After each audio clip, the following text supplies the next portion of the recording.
मंच पर उपस्थित जिन्होंने इस किताब को लिखने का काम किया, ऐसे तीनों लोग, श्रीमान राजेश जी, राजीव कुमार जी, श्री राम गोपाल जी, और संचालन कर रहे हैं ऐसे श्री सानू जी, और उपस्थित सज्जनों और सन्नारियों। मुझे मालूम नहीं है राजेश जी ने इस किताब का विमोचन करने के लिए मुझे क्यों कहा है। किताब तो मैंने पूरी नहीं पढ़ी है, अभी आधा पौन घंटा कार्यालय में बैठे बैठे थोड़ी देखने का मैंने प्रयास किया है। मगर ये बात सही है जो राजीव कुमार जी ने कही कि इस देश के अर्थतंत्र को और इस देश की अर्थतंत्र की दिशा के बारे में, अर्थतंत्र में जो परिवर्तन लाने हैं और अर्थतंत्र की जो दिशा होनी चाहिए, उसके बारे में मूलतः फिर से एक बार सोचने की जरूरत है। पश्चिम से जो दो परंपराएं, जो प्रवाह दो आए हैं, एक में सरकार केंद्रित व्यवस्था है, एक में कंपनी केंद्रित व्यवस्था है। दो में से एक भी व्यवस्था में व्यक्ति का विचार नहीं है। ज्यादा से ज्यादा कह लीजिए तो कहीं देश का विचार हुआ होगा, मगर एक अर्थतंत्र का केंद्र बिंदु व्यक्ति हो सकता है। मिनिमम इकाई क्या होगी तो व्यक्ति होगी, इसका विचार दो में से एक भी प्रवाह में, परंपरा में नहीं है। भारत की सभ्यता, ये विवाद और संशोधन का विषय कितने हजारों साल पुरानी है, मगर ये निर्विवाद है कि सबसे पुरानी है। और हमारी परंपरा में क्योंकि सबसे पुरानी सभ्यता है, तो आर्थिक चिंतन भी बहुत पुराना है, हमारा सफल है। मगर कई सालों की गुलामी के कारण, और आप मानकर चलिए कि एक 500 साल में दुनिया में एक बहुत बड़ा परिवर्तन औद्योगिक क्रांति और जियोपॉलिटिकल रीजन्स के कारण आया। इसके चलते अर्थतंत्र की हमारा जो विचार था वो काफी पिछड़ा है, और शायद अब इसको कोई रखने का साहस भी नहीं कर पाता।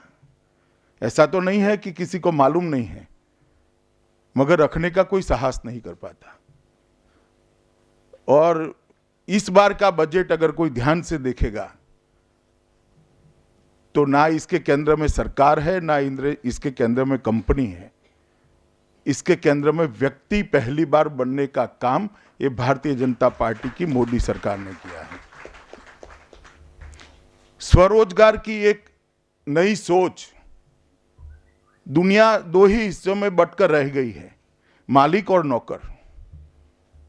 स्वरोजगार ये शब्द, शायद इसका अंग्रेजी ट्रांसलेशन कोई करके कह देगा तो भावानुवाद नहीं होगा, अनुवाद होगा, क्योंकि इसके अनुरूप कोई अंग्रेजी भाषा में शब्द ही नहीं है। तो स्वरोजगारी को बढ़ावा देने वाला अर्थतंत्र और स्वरोजगारी दिशा में बढ़ने वाला अर्थतंत्र बनने की शुरुआत पहली बार भारत सरकार ने इस बजट से की है। और मैं मानता हूं कि कई चीजें ऐसी है परंपरागत, जिसके आधार पर ऐसा कहा जाता है कि भी आज भी हमें बहुत विकास करना है। वो ठीक है, काफी विकास करने की जरूरत है, मगर बताया जाता है इतने भी हम पिछड़े नहीं हैं, क्योंकि हमारी जीवन जीने की एक परंपरा है। अब मैं एक छोटी सी चीज आपके सामने सोचने के लिए रखता हूं, ये कोई इकोनॉमिक्स की थ्योरी नहीं हो सकती, मगर विश्व भर के कई देश प्रीपेड फूड ही खाते हैं। तो प्रीपेड फूड बनाने वाला जो कर्मचारी है, उसकी आय उनकी राष्ट्रीय आय में सम्मिलित होगी। अब मेरी माँ ने बचपन से मुझे खाना पकाया, खिलाया, मगर उसके परिश्रम का कोई मूल्य राष्ट्रीय आय में आज सम्मिलित नहीं है। मेरा बेटा अगर मैं एक बेबी सिटर रखता हूं और उसको चेक से पेमेंट करता हूं तो वो बेबी सिटर की आय राष्ट्रीय आय में सम्मिलित होती है। मगर मेरी माँ मेरे बेटे को बड़ा करती है हर रोज 4 घंटा लगाकर, स्नेह से परिश्रम लगाकर, तो उसकी श्रम का कोई मूल्य राष्ट्रीय आय में रिफ्लेक्ट नहीं होता, क्योंकि हम अलग तरीके से जी रहे हैं। वहां के पैरामीटर्स से यहां की बात को नापना ही गलत है। यहां पर हर एक व्यक्ति के काम के लिए एक अलग प्रकार से व्यवस्था की है और वो व्यवस्था का मूल्य नहीं लगाया गया है। मगर व्यवस्था है, परिश्रम भी है और राष्ट्र के निर्माण में योगदान भी है, मगर उसका मूल्य लगाने की परंपरा हमारे यहां नहीं। बाहर जाएंगे तो एक कोई मोची मिल जाएगा आपको जो जूते सीता होगा, उसकी आय राष्ट्रीय आय में रिफ्लेक्ट नहीं करती है। आगे जाएंगे तो कोई चाट वाला खड़ा हो गया होगा, बेचारा 30-40 हजार रुपया दिल्ली में कमा ही लेता होगा, मगर राष्ट्रीय आय में इसका कोई योगदान हम नहीं दिखाते हैं, ना पान वाले का आता है। तो दुनिया की पूरी अर्थव्यवस्था को नापने के जो पैरामीटर्स है, इससे हिंदुस्तान को कभी नहीं नापना चाहिए। जो मुल्क दुनिया में सबसे ज्यादा सोना खरीदे वो कभी गरीब नहीं हो सकता। इस मिजाज के साथ भारत के अर्थतंत्र को दिशा देने की जरूरत है। मैं कोई अर्थशास्त्री नहीं हूं मित्रों, मगर विकास दर की जो व्याख्या हुई है और उत्पादन की जो व्याख्या हुई है, उसको फिर से एक बार इस देश ने कभी ना कभी सोचना पड़ेगा। कन्वर्जन को अगर आप मैन्युफैक्चरिंग कहते हैं, 100 किलो प्लास्टिक का रॉ मटेरियल एक मशीन में डालते हो और 100 किलो बाल्टी बन जाती है, तो वो कन्वर्जन है या मैन्युफैक्चरिंग है, उसको एक बार इस देश ने सोचना पड़ेगा। क्योंकि पूरे देश को अगर एक आय की रूप से देख ले, एक बास्केट बना ले, तो 100 किलो पाउडर में से बाल्टी बनने से देश की बास्केट में कोई एक पैसा भी नया नहीं आता, सिर्फ एक पॉकेट से निकलकर दूसरे पॉकेट में रुपया जाता है और थोड़ा बहुत टैक्स सरकारी ट्रेजरी को मिल जाता है, मगर देश की जो कुल संपत्ति है उसमें कोई बढ़ोतरी नहीं होती है। तो उत्पादन कहाँ है वो हमें आइडेंटिफाई करना पड़ेगा, उत्पादन किसको कहना पड़ेगा वो हमें आइडेंटिफाई करना पड़ेगा।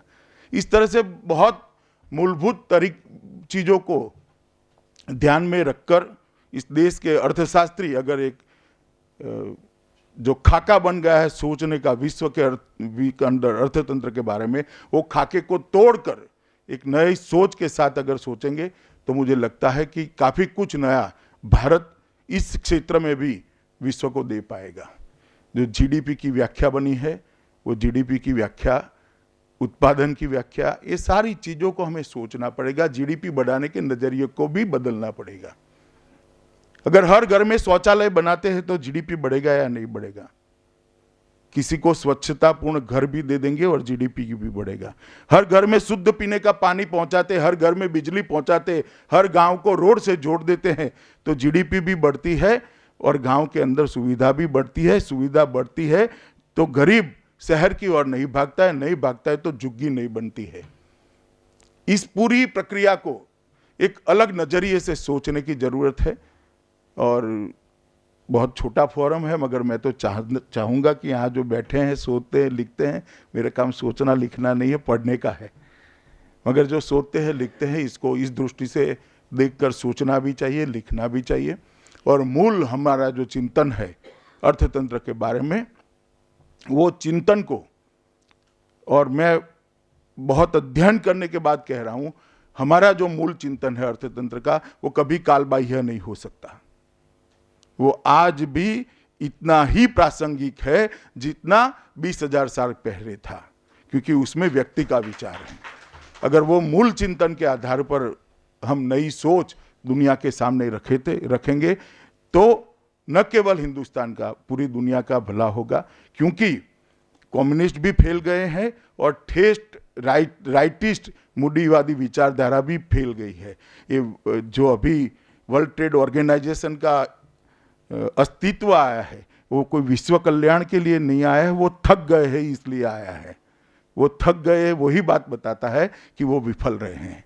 तो दोनों विचारधाराएं विफल रही हैं। एक नया मार्ग दुनिया ने ढूंढना पड़ेगा और वो नया मार्ग ढूंढने में अगर हमारे मूल चिंतन को अगर हम देखते हैं तो उसमें से काफ़ी कुछ दुनिया को दे पाएंगे। तीनों जो पुस्तक को लिखने वाले विद्वान लोग हैं, इनको मैं बहुत बहुत शुभकामनाएं देता हूं। और आप सभी को भी आज राजेश भाई ने बुलाया था, हम सबको, मुझे भी बुलाया था, अगर आप सब आए तो आपको भी बहुत बहुत धन्यवाद भैया, धन्यवाद।